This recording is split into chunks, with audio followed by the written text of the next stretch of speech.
Hey everybody, it's Bridger from Booth Music. I'm the band specialist here, and today we'll be talking about mouthpieces for woodwind instruments like clarinet and saxophone, and why you should consider upgrading your mouthpiece. So there's actually a lot of different parts of the mouthpiece. I'm going to run over them really quickly, and it's important to know about the parts because every part of a mouthpiece will affect the sound of the mouthpiece. So first of all, a mouthpiece needs a ligature on it and a reed, which I don't have a reed. The ligature just holds the reed on, but this is just the mouthpiece itself. The flat part is the table of the mouthpiece, and the flat part extends up around here, and these are the rails, the tip rail and the side rails.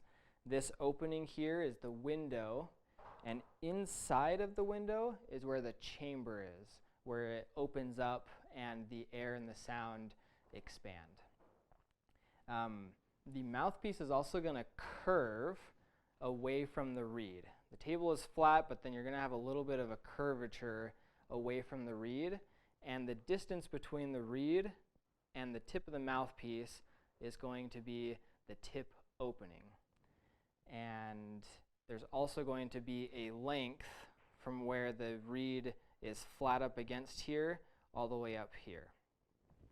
There's also the bore of the mouthpiece, which is on the inside in here. So those are all the different parts of the mouthpiece. And why does all that matter? Why are there so many different parts of a mouthpiece? Well, each part is going to affect the sound differently. You can have a wider bore or a smaller bore that will condense the air more and change the tone. The tip opening, how far the tip of the mouthpiece is away from the tip of the reed, is going to affect the playability of it, how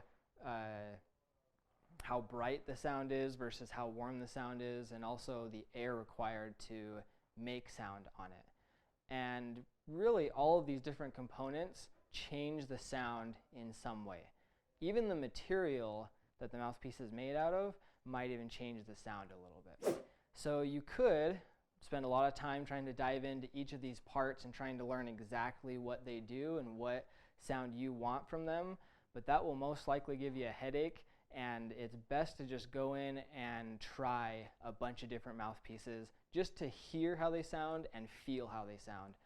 And that's how you should really choose your mouthpiece. So the next question is, how much does a mouthpiece actually affect your sound?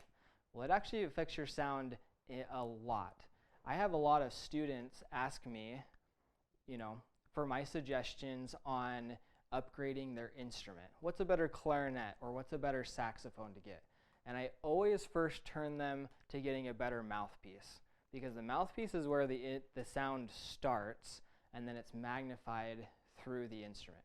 If you have a bad mouthpiece, you're probably going to have bad sound, and it's probably going to be harder for you to play, even if you're on a professional instrument. So it's important to upgrade your mouthpiece first, and then upgrade your instrument.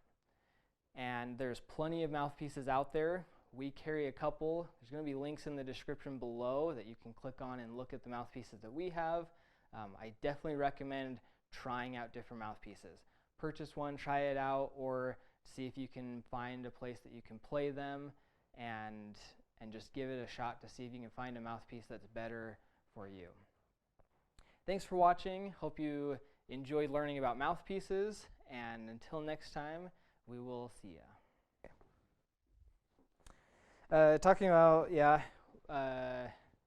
what are the different, why are there different mouthpieces and why you should upgrade your mouthpiece. Sure.